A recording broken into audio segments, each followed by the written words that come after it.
Nick Lehrain is a creative director and co-founder of Oliver Grace, a creative studio in Melbourne. Nick, welcome to the brandtuned podcast. Hi, Shireen. Lovely to see you. Great. Well, tell us a bit more about yourself, your background, how you come to be here. Absolutely. I'm Nick. I'm as you say, the creative director of Oliver Grace. We're a small boutique studio based in Melbourne, but you can probably tell from the accent that that's not my, origin. I'm from London originally, but I've been in Australia now for about 8 years. And I think I have trodden, the well-trodden path of starting out as a graphic designer and, slowly sort of self-educating my way to the role of perhaps brand strategist or creative director, and done a few things along the way, worn a few hats, and it's still going in terms of the journey. Great. So when you design brands for companies, say it's a startup or something, what is your process? Well, I think probably the first thing to say is that, like everyone else, I've read lots of books on, the best processes and the best steps to cover. Yeah. But the truth is that every client and every project has a unique aspect to it. And I think that, it's our job really to listen hard to what an organization or an individual is trying to achieve and look at the toolkit that we've got and see what's going to work best for those guys. So there's obviously key areas that we're going to cover. But, typically, our first job is to understand what they think branding means. I think that, as designers and brand people can get, quite esoteric with this stuff. And when someone hires a branding agency, perhaps it's the first time they've ever done that. So, our first role is really to dig into, I guess, their objectives. And that obviously bleeds into, the business strategy space in some conversations. And we might leverage a framework like objective and key results or something like that, so that we can kind of benchmark where we're at and where we're hoping to get to in a year's time. Then we'll look at their market, and if we don't know anything about their industry, again, it's our responsibility to, as quickly as possible, try and educate ourselves and understand as much as we can around their competitor set and things that might stand them out from the crowd. Mm-hmm. I guess one thing to say about our little agency is that we're typically not doing a branding piece in isolation. It's usually adjacent or slightly overlapping, a website design or sort of a big digital touch point that we might be looking at as well. So there's usually a few plates being spun at the same time, and we're, I guess, just trying to make sure that they're all, heading in the right direction, and on the same track.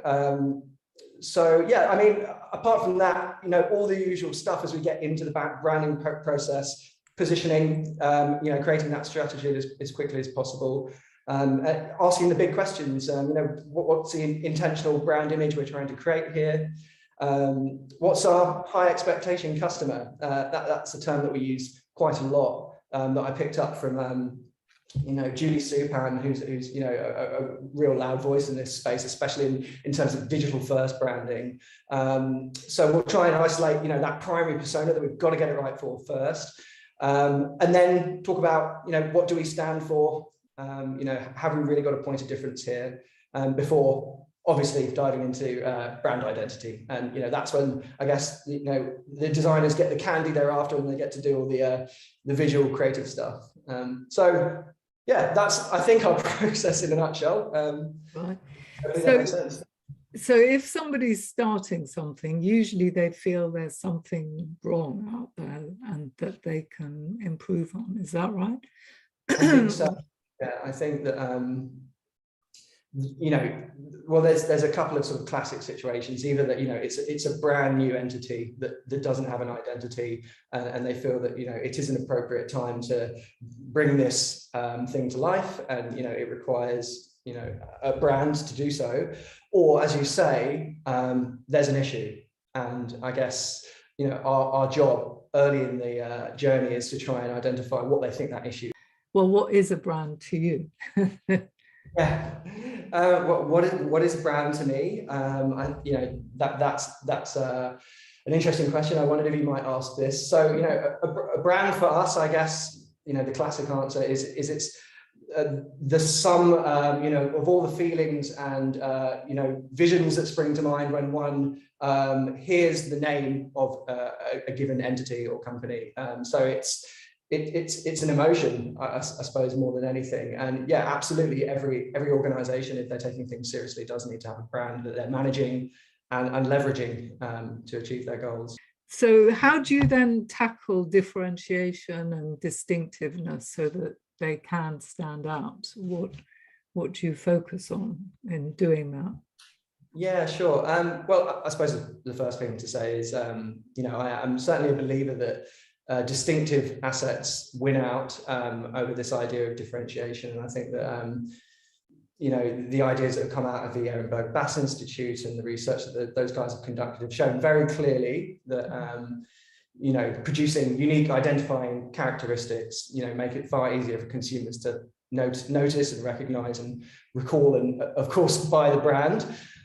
So, I think that's front of mind. And I will be honest, I think, for a long time, I was hung up on this idea of differentiation, like a lot of people. And I think that this idea of a unique selling point is something that, I came across quite early in my career and was, part of my playbook for a long time, trying to understand what makes you different. But, as I said, very much a convert now. And I think that front of mind is creating a distinctive brand that can, be remembered later and recalled easily. That being said, I think particularly with some of the newer technology companies that we're working with, where they, in some cases, are, if they're to be believed, creating technology or offerings that are really unique. They are building stuff for the first time. I think it is valuable to try and articulate what it is that they're creating. And if they've got a particular type of customer that is also very tech savvy and looking for certain aspects of the product or what have you, it's worth talking about. And I would say that, a new technology offering is probably quite different to a washing powder in a supermarket. Yes, so, of course. I think you have to, go case by case on this stuff and not be too binary on your view between the two.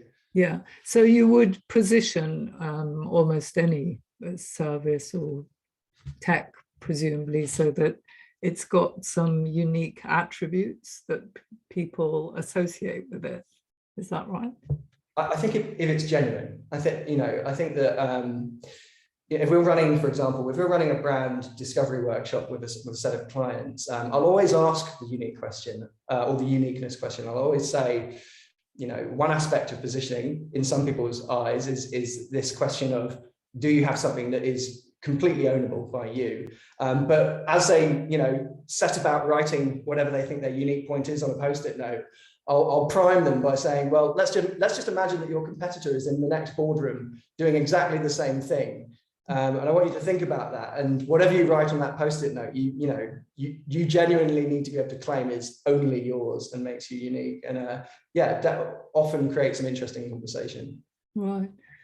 Yeah, the way I view it is that if you put together 2 or 3 ways in which you are going to progress the business, you're unlikely to be exactly the same as a competitor, and everything you do is going to be guided by, for example, I want something that's simple to understand, not legalese. So, everything I do is trying to work out, is it actually understandable by people? It doesn't matter to me that other law firms are also trying to do the same, because this is one of my aspirations, and the other is to include knowledge of, say, branding and marketing, not just law.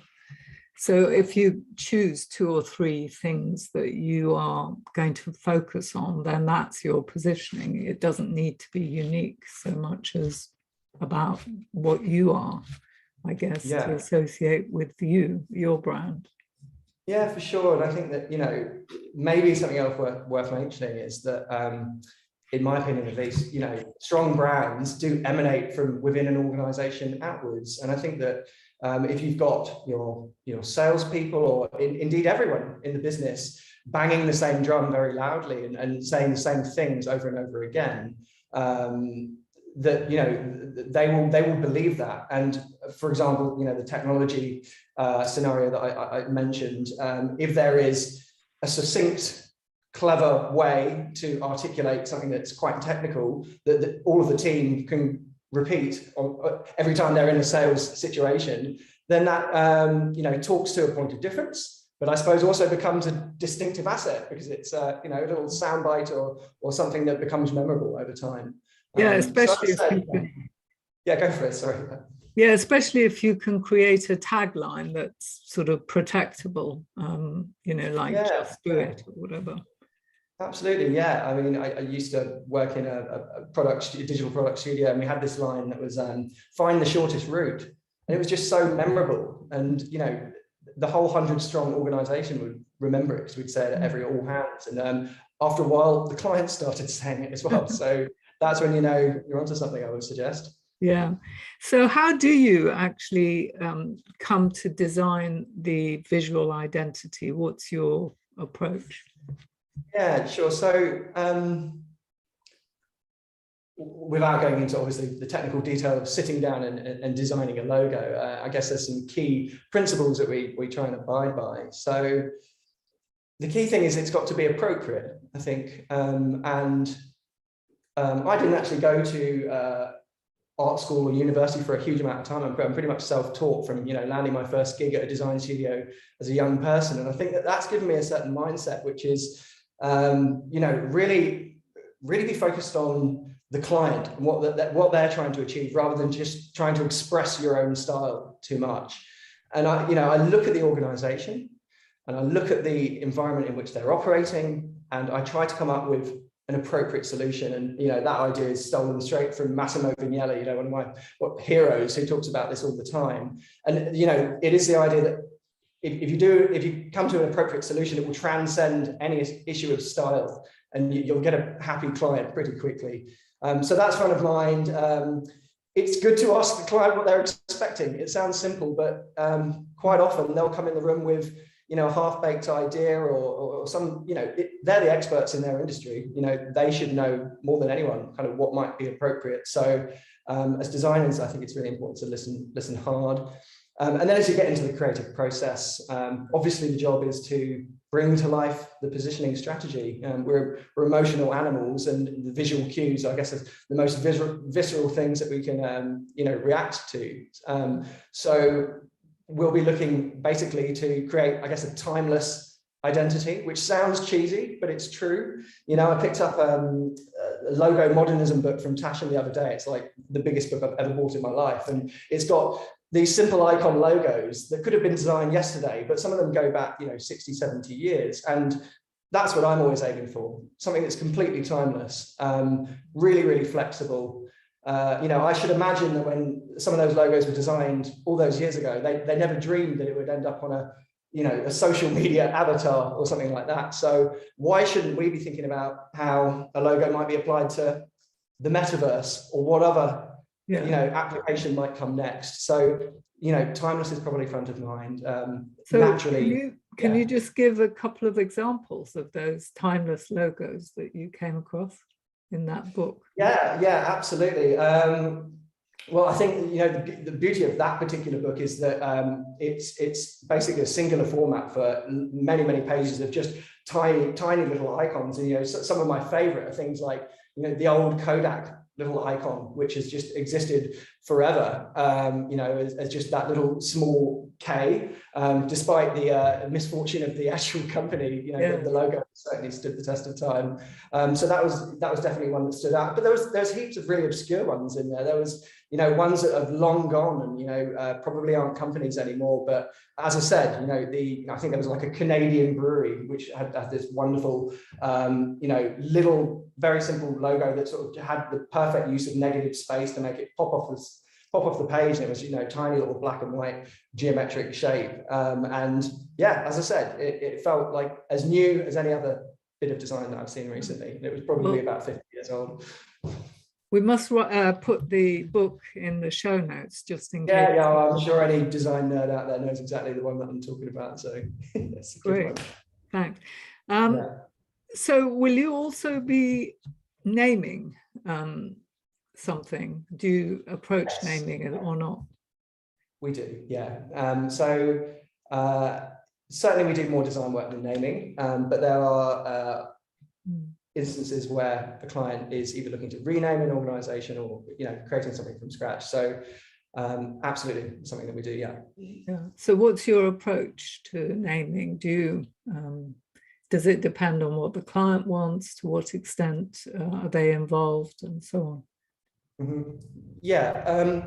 So again, I think that we have a process that we lean on, but you've got to go into it, really listening actively and trying to pick up on any ideas that the team might have. And to be honest, we've been through this a few times recently. We're kind of managing or preempting a bit of heartbreak as well, because people are just not aware of the dark art of naming an entity, and how disappointing it can be if you've got your heart set on something and you very quickly find out that it's being knocked out for all of the reasons that you're very knowledgeable about.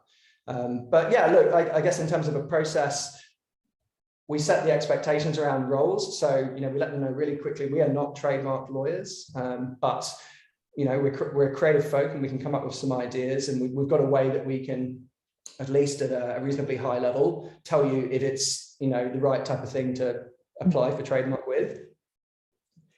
We've got, I guess, good name anatomy that we rely on as well. And I picked this up off of Marty Newmeyer when I did his course a few months ago, and that's all around just names should be no longer than 4 syllables, and you want to make sure that it's actually enjoyable to say, and there's and you can own it. It doesn't mean something weird in another language, so all the usual stuff.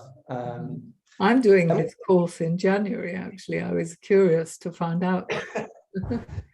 Oh, he's a fascinating individual, and I mean, obviously, I've sort of read all of his books for sort of years and referred to stuff, and yeah, really wonderful. I think one of the best things that he said, which really stuck with me as a creative professional, was once you give something a name, and I think he was talking about his own frameworks and descriptions. He said once you give something a name, it becomes real.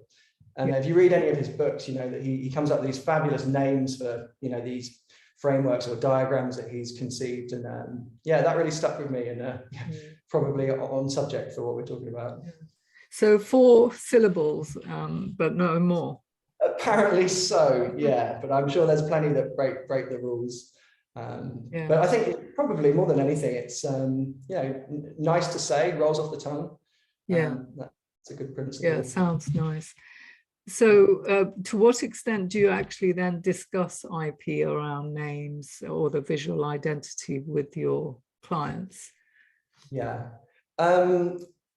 Listen, I'm going to say not enough, and I think you probably know that. And I know that your mission, and I read your book last week, which is really good and sort of taught me a lot. It's been a bit of an awakening. I think that, look, we all know that it's there, and I don't think that we're abandoning it too intentionally.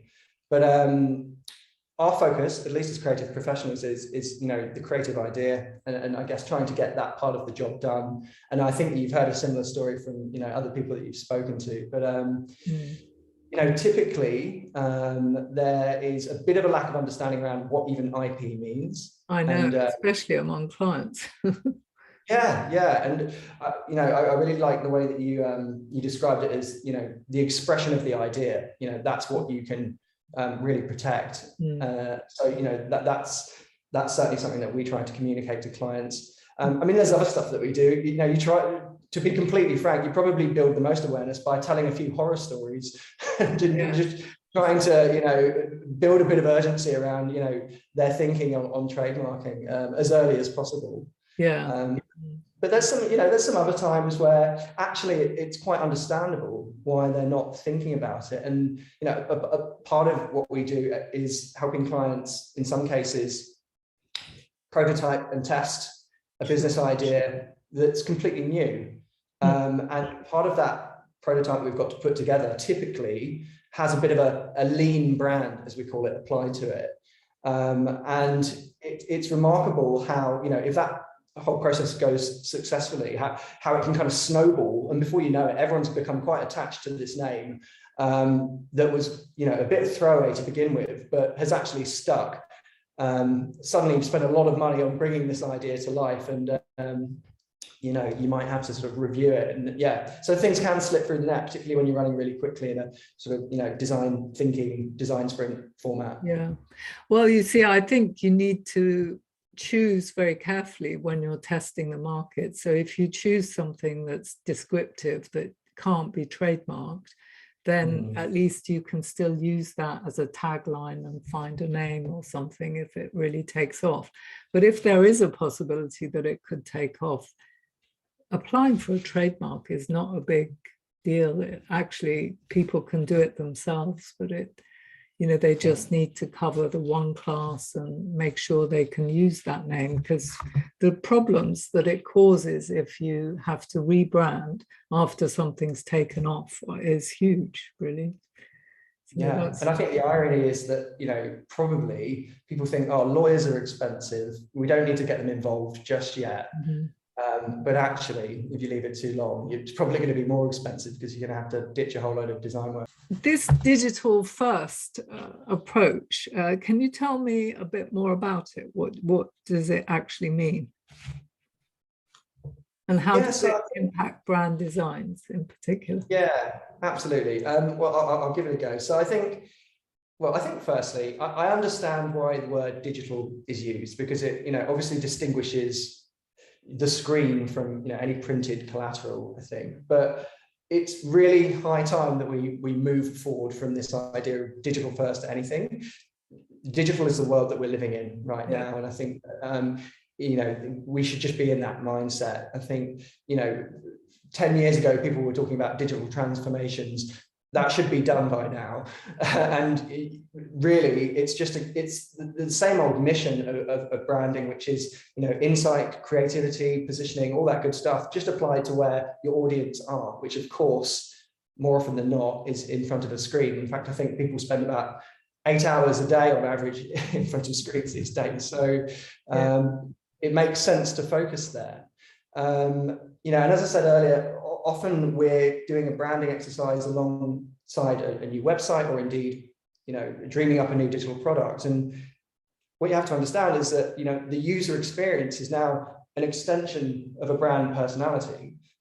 So you kind of need to think about everything at the same time.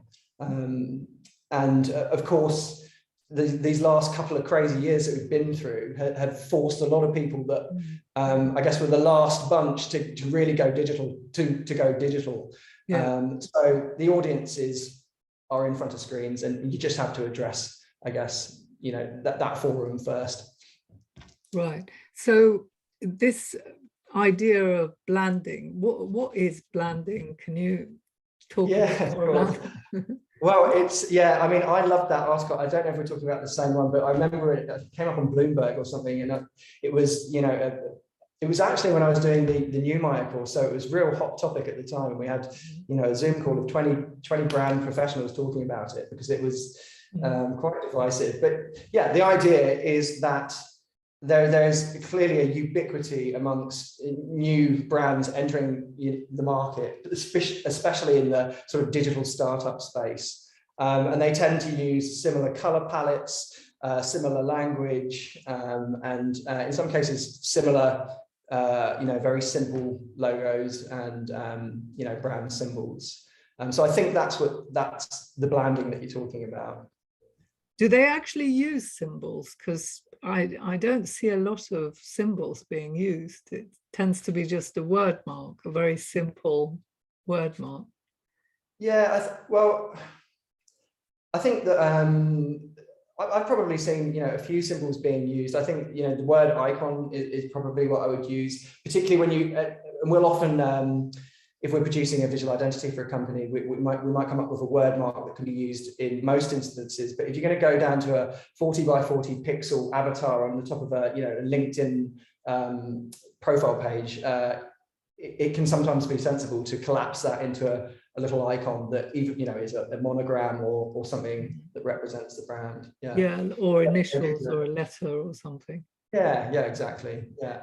Sometimes it's called a monogram. So is that the same as icon and symbol? What is that? Well, I think, those questions depend on which designer you talk to. But I think, yeah, the official line is a monogram is classically a small symbol made up of a couple of letters. Like the Yves Saint Laurent YSL, for example. Yeah, well, exactly. And that's a really interesting example, isn't it? Because, I grew up with that logo being, just about the trendiest shirt that you could buy when I was a kid. And that's now not being used so much, as they've obviously gone down to that sort of blocky sans serif, Helvetica-esque Saint Laurent. Yeah. So I thought that was a shame, because I thought that was such an iconic symbol, and I don't think they're using it so much anymore. I think that's all part of the trend towards simple, where essentially a lot of marks are looking the same. Yeah, and I think there's a functional aspect to it, clearly. It's just easier to read a logo when it's at a very small size on a mobile phone. So it makes sense that Google and Airbnb and Spotify and Pinterest have all gone from, what were quite unique fonts once upon a time to just very simple sans serif marks. Yeah. So to help me understand really what simple actually means, I can understand the concept that for something to appear in a small form on digital, if you've got an ornate kind of logo, then you would lose the detail and it wouldn't look like itself. And therefore it's not appropriate to continue using such a sort of symbol or whatever you want to call it.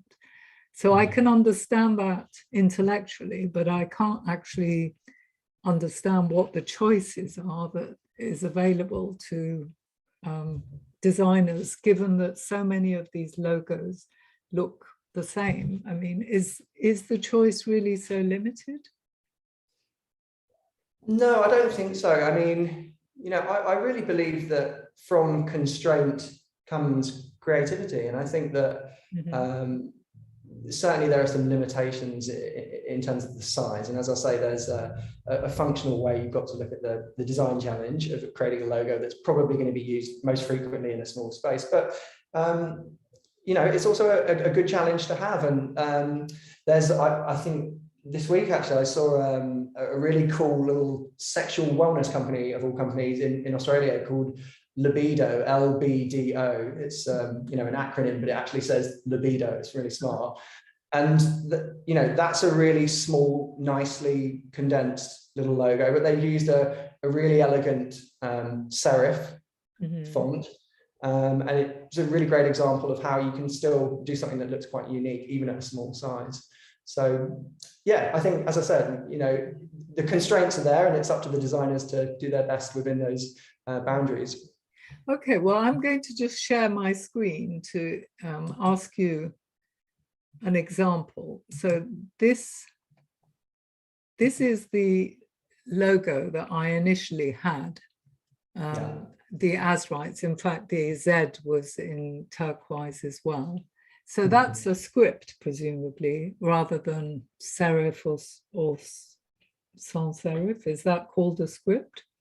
Yeah, I think that would be called a script, and it's got some really emphasized ascenders and descenders, as I think they call them. And someone's had some fun on the lowercase z as well there. So it's pretty ornate as logos go. Yeah, well, I really liked that when it was designed for me, and I just really gravitated towards it. And when I was having a brand refresh, I kind of expected to end up still with the same thing, but something looking maybe aesthetically more pleasing than that jumble that it had ended up being.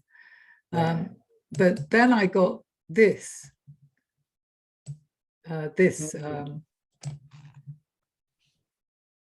Right. Would you like me to comment on it? Yeah. I mean, it's totally different. So this tendency to completely scrap everything that's gone before is, I mean, I didn't know enough about branding or anything, so I just assumed that the designer knew everything that there was to know, and this was the right approach. Now looking back, what? So that's a big mistake. Don't assume that we know anything. Well, I now know so much more than I did then, because I've become interested in it. But then and I think most clients are totally at the mercy of whoever is branding them, because they don't know what's, especially visual language. They assume what's right. So yeah. Well, I think look, I think it's really easy when you look at someone else's work to become a sort of backseat creative director, and after the fact sort of comment unfairly. I think I think the designer has done a lot of understandable things. He's gone for a bolder, more condensed word mark that probably would be more readable at smaller sizes, and still look fine, at a large size as well. He's gone for the sort of old IBM approach. Yeah. Do you think the other one wouldn't be readable, if it was used? Would it not because be? It's such a fine script font? I think that you'd find that as you shrunk it down to a really small size, you would start to lose the readability, perhaps. Yeah. Okay, well, I'll stop the share, but because that's mainly what I wanted to understand, exactly what does simple mean. And most marks seem to be like my new one, just a sort of. Yeah, I think there's definitely a trend as well. I mean, the sort of trendiest style at the moment in the graphic design scene appears to be a sort of neo-modernist, desperately reductive, simple look and feel, which is cool, and I love it. I think it looks really great, but it does mean that you get a lot of logos and brand identities starting to look a bit the same. Yeah, and isn't that a problem, do you think? If the imperative of branding is to stand out and not look the same as everyone else, but on the other hand, you want to be fashionable and living in the time you're in. I don't know. What's your thought? Well, I think that it's okay to leverage a trend, and I think that you cite April Dunford's book actually in your book, which is obviously awesome. It's a book about positioning, and I think her positioning framework's really interesting when she finishes off with, is there a trend that we can leverage? And I think that's a really strategic way of, as you draw to a close in your positioning strategy, just looking around and saying, well, is there something that we can leverage just the right amount of, so that we win people's trust very quickly, but also remain distinct. And I think that's the job of the designer or the brand strategist, is to get that balance right. So yeah, it's not an easy task, but if you get it right, it really works for you. So do you give people as a deliverable, apart from a logo, what do you give people as a minimum? For a brand identity. Well, typically a set of brand guidelines or a brand book. I guess one sort of thing that we always try to dismantle is this notion that you need a real tome of a document that everyone in your marketing team is going to be looking at, and that probably just comes from us in other aspects of the job, running really quickly and just trying to do the bare minimum so that we can validate an idea or what have you. So our brand identities are as lean as they can be, so that people can actually start using them, and they don't sort of gather digital dust on a server somewhere, and no one's looking at them. So, I mean, Jenny Romaniak's work building distinctive brand assets, and then people like Mark Ritson have gone on to talk about codes that usually you might have 3 elements of a brand that you need to use consistently so that you are recognizable as yourself, but able to change it. So I'm just wondering what, apart from color and the logo. So I think key messages, certainly. So that's for the non-visual, but in terms of visual, what do you give them?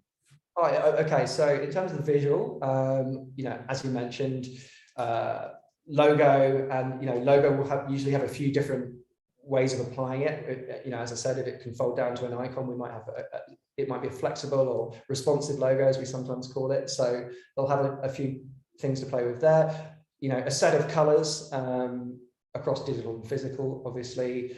Typography, probably a primary and secondary font sometimes. And then, you know, there might be, depending on the brand, other aspects of the visual identity that they might want to include. So perhaps it's you know, a set of illustrations, or perhaps it's a graphic device that we've come up with that's to be used in a certain way across the brand and in different collateral.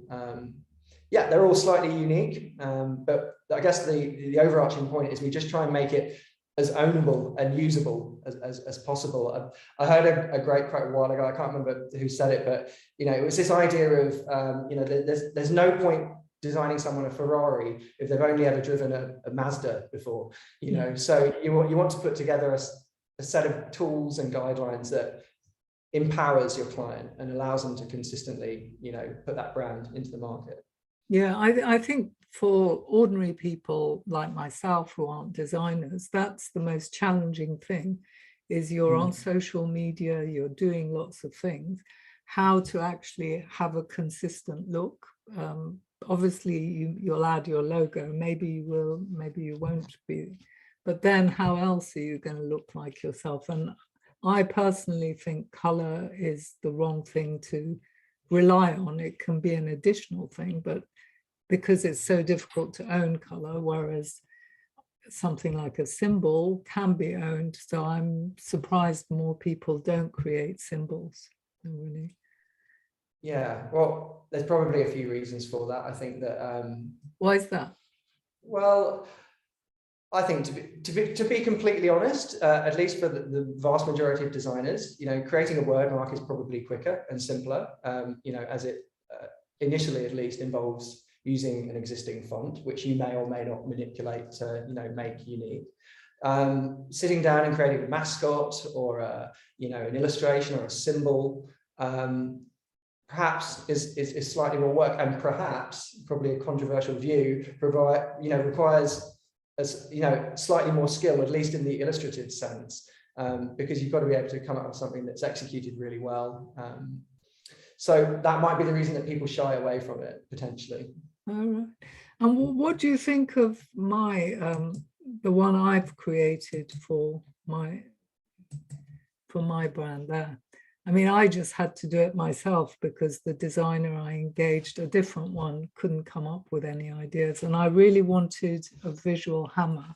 So I came up with that. Do you think that's not easy to use? Or does it look old-fashioned? What do you think? So just to clarify, so when you say you came up with it yourself, did you design it yourself or did you work with a designer? Oh, no, I had a very talented designer, but she wasn't kind of my brand identity designer that I'd engaged. She was actually very, very low cost, but talented. And when that didn't work out with the designer, I asked her if she could come up with some sort of RAM for me to use, and she created that, and I liked it.